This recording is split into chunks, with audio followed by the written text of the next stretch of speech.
जे डरपोक लोक पळून गेले त्यांचा कुठलाही फटका आमच्या पक्षाला बसणार नाही. आम्ही लोकशाही टिकवण्यासाठी लढतोय, त्यामुळे आम्ही भक्कम आहोत. पालघर लोकसभेचा महायुतीने अजूनही उमेदवार जाहीर केला नसून ईडी सीबीआय आता कोणता उमेदवार ठरवते हे पाहावं लागेल. भाजपने अजूनही उमेदवारी दिली नाहीये का?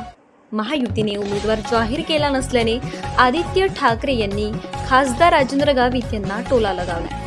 शिवसेना उद्धव ठाकरे पक्षाची वाढवण बंदराबाबतची भूमिका दुटप्पी असल्याची टीका बहुजन विकास आघाडीच्या वतीने करण्यात आली होती. जिथे सरकार त्या बाजूला बहुजन विकास आघाडी सरकत असते. नेमके ते कोणत्या बाजूला आहेत?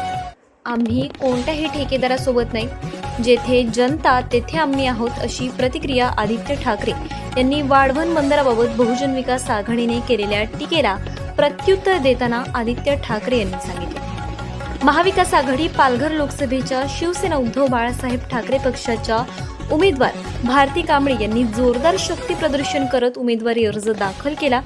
पालघरच्या छत्रपती शिवाजी महाराज चौकातून रॅली काढत उमेदवारी अर्ज दाखल करण्यात आला.